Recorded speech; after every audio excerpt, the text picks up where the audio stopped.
Martin Heidegger is without doubt the most incomprehensible German philosopher that ever lived. Nothing quite rivals the prose in his masterpiece Being and Time, which is filled with complex compound German words like Seinsvergessenheit, Bodenständigkeit, and Wesensverfassung. Yet beneath the jargon, Heidegger tells us some simple, even at times homespun truths about the meaning of our lives, the sicknesses of our time, and the routes to freedom. We should bother with him. He was born and in many ways remained a rural, provincial German who loved picking mushrooms, walking in the countryside, and going to bed early. He hated television, aeroplanes, pop music, and processed food. At one time he'd been a supporter of Hitler, but saw the error of his ways. Much of his life he spent in a hut in the woods, away from modern civilization. He diagnosed modern humanity as suffering from a number of diseases of the soul. Firstly, we have forgotten to notice we're alive. We know it in theory, of course, but we aren't day to day properly in touch with the sheer mystery of existence, the mystery of what Heidegger called das Sein, or in English, being.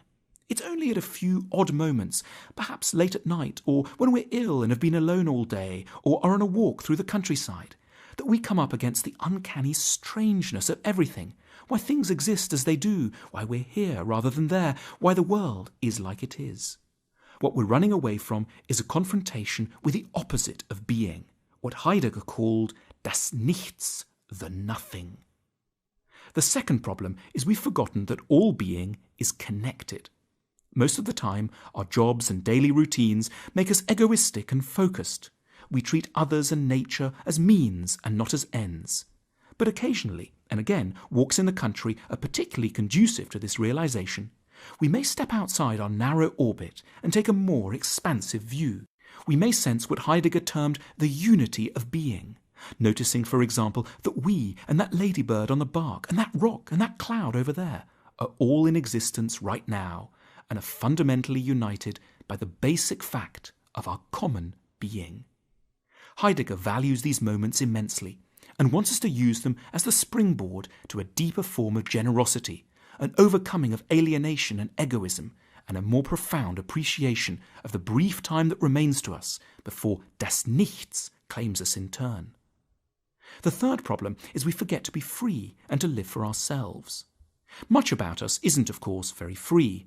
We are, in Heidegger's unusual formulation, thrown into the world at the start of our lives, thrown into a particular and narrow social milieu, surrounded by rigid attitudes, archaic prejudices, and practical necessities not of our own making.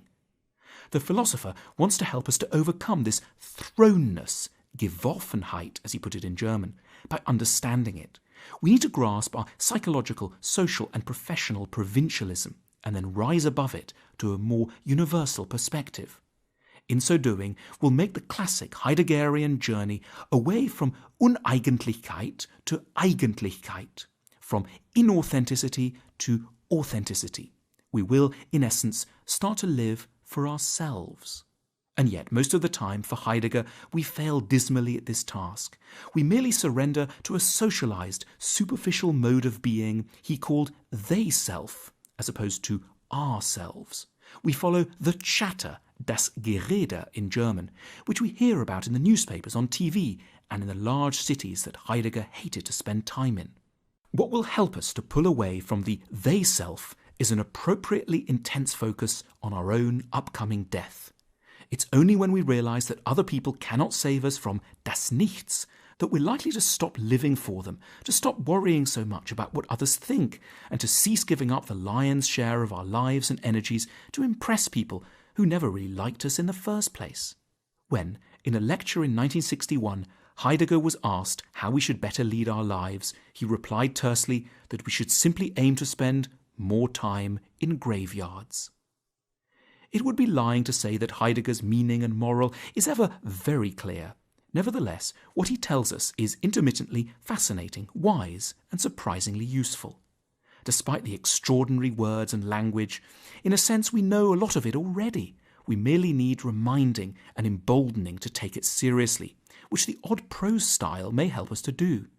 We know in our hearts that it's time to overcome our Geworfenheit, that we should become more conscious of das Nichts day to day, and that we owe it to ourselves to escape the clutches of das Gerede for the sake of Eigentlichkeit, with a little help from that graveyard.